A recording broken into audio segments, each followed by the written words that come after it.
Horror as a whole is designed to make people scared. It wants to see you squirm, whether that's through a ghostly tale, a terrifying masked madman with a butcher's knife, or even a house of horrors.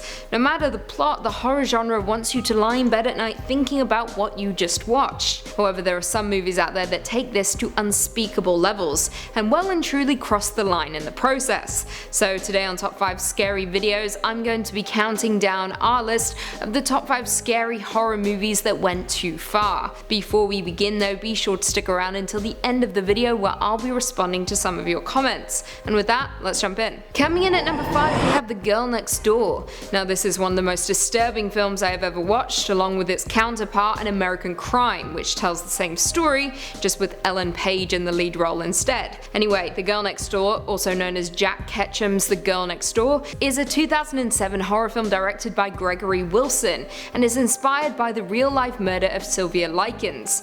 The film follows a young teenage girl who suffers horrible abuse at the hands of her caretaker, who also encourages the neighborhood boys to torment her. Now, like I said, this movie is based off the real-life murder of Sylvia Likens, a girl who was murdered in Indiana back in 1965. She was held captive and subjected to unspeakable acts of violence, which was committed over a period of 3 months before she ultimately passed away from her injuries on October 26th. Now, as you can imagine, any film that is made based on these crimes isn't exactly going to be an easy one to sit through, and that's exactly the case with The Girl Next Door. However, the moment that well and truly crossed the line is one that I truly can't describe in detail because it is so horrific and disturbing, but let's just say it will have you crossing your legs by the end of it. Trust me when I say don't watch this movie, it's very upsetting. Coming in at number 4, Megan is Missing. Now this is the one movie on our entire list that I haven't seen, but when I read about what goes down I had to include it regardless, just as a warning to stay clear from this disturbing train wreck of a movie.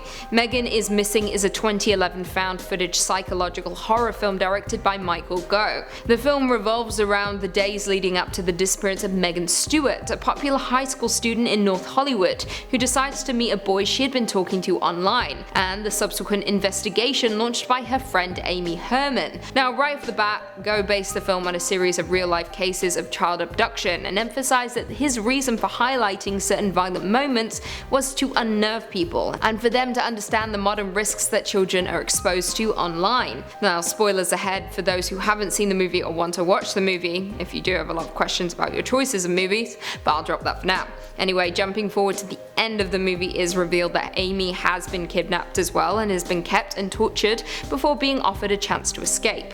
All she has to do is get into a barrel. However, inside the barrel is the body of Megan. Then Amy is locked in and buried in the forest. The end. Honestly, this movie crossed so many lines in my eyes, and I don't want to watch it. Never will.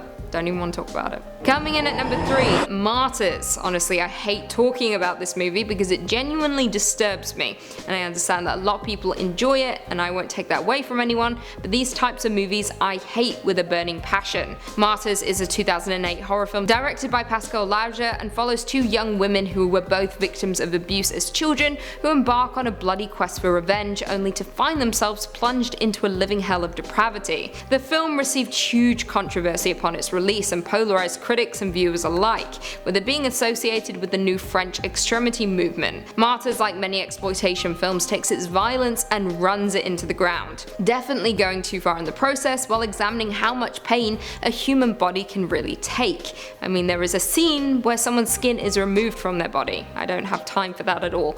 The film ended up receiving a 59% approval rating on Rotten Tomatoes, which in my opinion is oddly high considering the subject matter. How people sit through this movie, I have no idea. The general consensus also states, I quote, "A real polarizing movie. This Gaelic torture porn is graphic, brutal, nasty and gruesome and not to everyone's taste." However, saying that, in the early 2010s, Time Out conducted a poll with several authors, directors, actors and critics who have worked in the horror genre to vote for their top horror films. Martyrs placed at number 31 on their top 100 list. Coming in at number 2, we have The Shining. Now this may be a film that you're surprised is popping up on our list, but quite honestly there is nothing in The Shining that is considered too much to handle, in my opinion anyway. However, it's the filming process and director Stanley Kubrick who took things too far.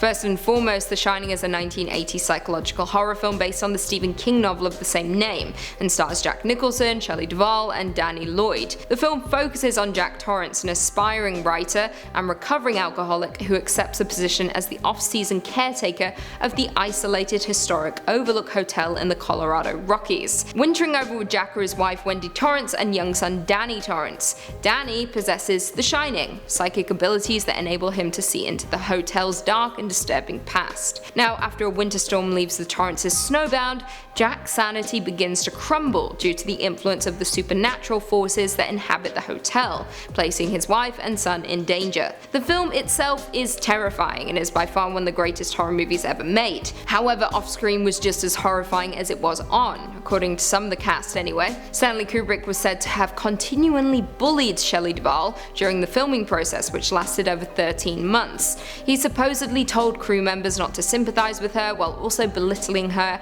and criticizing her acting abilities, telling her she was worthless and a waste of time. However, the most infamous on-set incident was when Kubrick forced Shelley Duvall to shoot the baseball bat scene 127 times in a row, meaning what we see on screen during that moment is actually how she was feeling. Honestly, she has never been the same since, becoming a recluse and even appearing on Dr. Phil. I feel for her. And finally, coming in at number 1, we have A Serbian Film.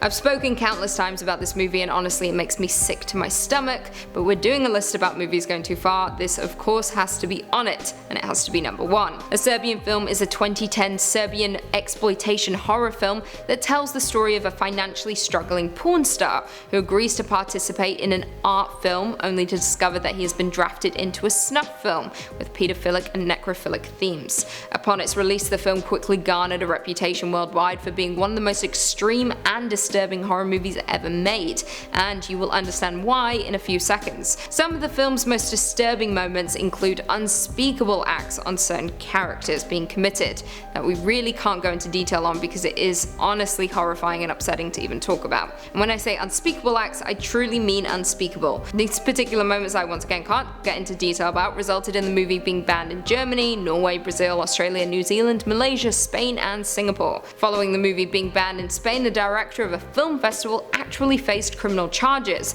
which were later dropped for showing the movie at the festival, with the accusations being that screening the film constituted as the exhibition of child pornography. However, the director of the movie jumped to the man's defense, stating, "The sequences weren't made to be arousing in any way, but to depict the pure horror and brutality of innocence being ruthlessly defiled." Well, there we have it. Do you guys agree with our list? With any horror movies that we missed? Leave us all your thoughts and feelings in the comments down below. Perhaps we can do a part 2. Before I go though, I just want to respond to a few comments from one of our last videos. Top 5 horror movie sequels better than the original.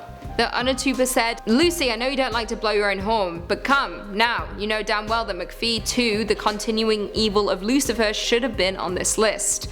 I must have missed that movie. Thanks for letting me know. Maybe in the part 2. Some of the lines said, "Hate you, Lucy, you just made a list of titles that nobody else was brave enough to admit are better than the original." I fully agree with the whole list. In some cases, Nightmare on Elm Street, VHS, Child's Play. I appreciate the original for giving us the sequels. Also, a Nightmare on Elm Street 2 never happened. For some reason, they went straight from 1 to 3. Long live the Dark Queen. Ain't that the truth? That's the attitude I like. 1 to 3. There is no 2. 2 doesn't exist, we don't talk about it. Taskmaster to Full said, "Damn, you are so bad, Lucy, would love to drink a beer with you." I don't know, you guys. Beer makes me bloated, and according to you, I'm a fat ass now. But sure, I'll drink a beer with you. Whiskey Brewer said, "Will the sequel to this list be better? If Lucy has anything to do with it, I'm sure it will be." Probably will be. Every list is better than the last. The word of the day said, "Lucy is single? If so, I'm ready to be sacrificed." Lol. Well, I don't need to be single to sacrifice you. And also I'm not. And on that note, if you haven't already, be sure to give this video a big thumbs up, subscribe, and turn on notifications so you never miss another scary vid. And until next time, I'll see you later. She was held captive and subjected to unspeakable acts of violence. She was held captive and the Unatuber.